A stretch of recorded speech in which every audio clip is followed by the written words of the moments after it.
So after living in the US for 35 years, I made the decision with my family to leave America for good. It was not a decision that was easy, but as time passed, it became clear that the US was no longer the right place for us. So I want to talk about why we left, the downsides of leaving America, and a lot of the benefits that we found as well. There were quite a few benefits. And because this is a channel about personal growth, I also want to talk about some of the lessons that I learned along the way that might help you to make really hard decisions and live a more meaningful life.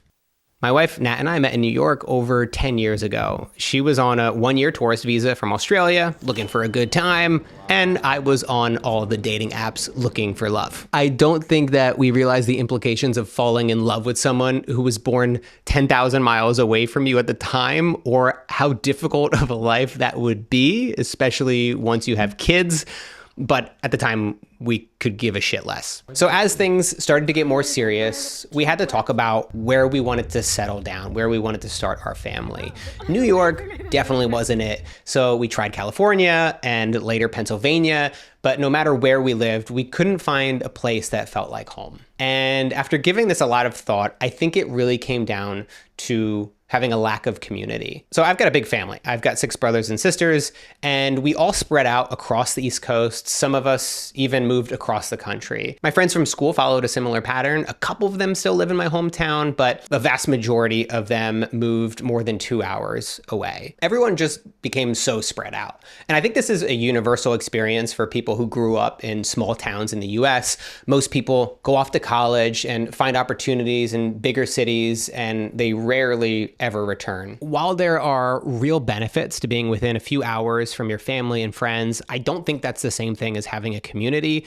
A community needs to be close in proximity. They're your actual neighbors. They're the people that you run into on your morning walk. They're the ones you call when you have to make a midnight trip to the emergency room. We really struggled to find any sense of community in the US. And that's not the fault of the US as much as it is the fact that all my family and friends that I grew up with just spread out so much. But what I learned from this process is that you're never really stuck and you can always start over. Honestly, I lost track of the amount of times that we started over. I think we sold all of our stuff and moved across the country 2 or 3 times. If you can avoid doing that, I think that's probably the way to go. You're going to save a lot of money. But I also found out that this wasn't the scariest thing in the world, to be able to start over again and again, to experiment with where you want to live and what you are looking for your home, what you need out of a community. I think those are pursuits that are worth investing your time and energy into. And the more that you do it, the more that you start over,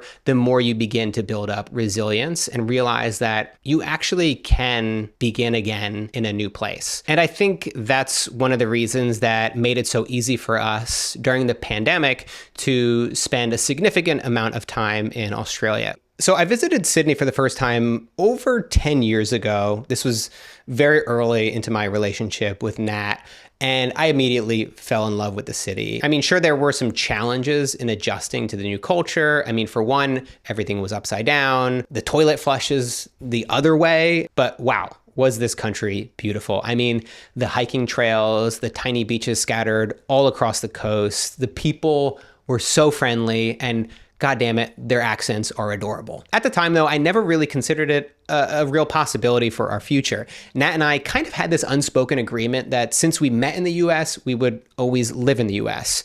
Whether that was fair or not, that was kind of the unwritten terms of our relationship. When the pandemic hit, it gave us an opportunity to live in Australia for 7 months.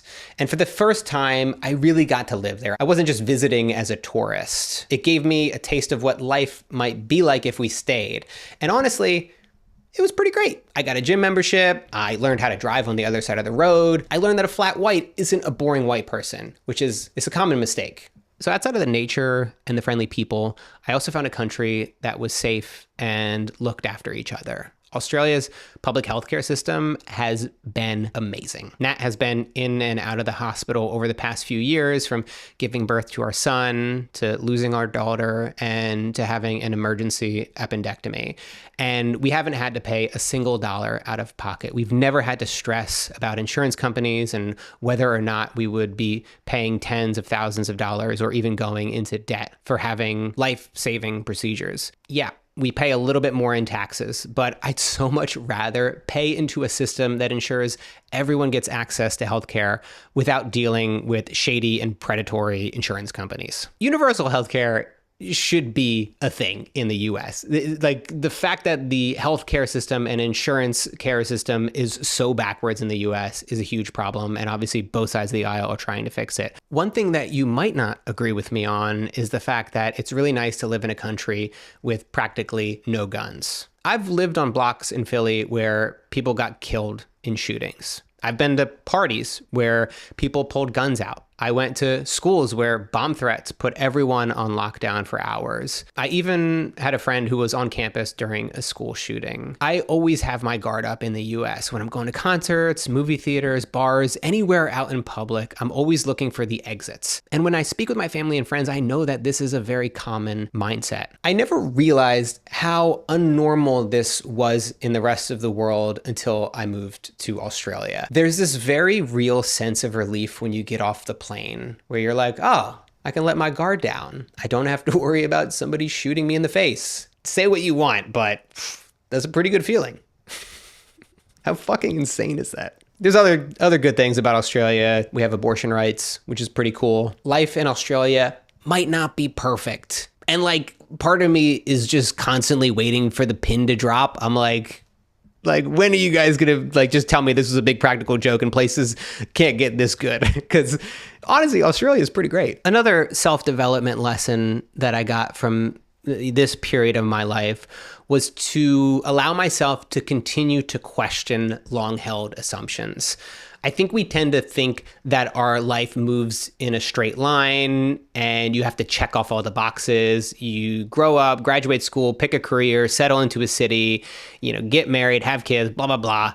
You do everything in a certain sequence. Everything happens in order, and you're supposed to follow the path through to the end. But what I've discovered over the past few years is that life is more like a road trip than a train track. You can change course or even your destination at any point in time. Just because you got a degree in dog training doesn't mean you need to dedicate your life to it. Just because you were born a Phillies fan doesn't mean you have to be an asshole. I take that back. That's definitely not true. The point is, the life that you thought you were supposed to have isn't the only one that's available to you. And when you allow yourself to question what life and work are meant to look like, you open yourself up to new possibilities. Living in Australia for those 7 months really made me question everything I assumed my home would look like.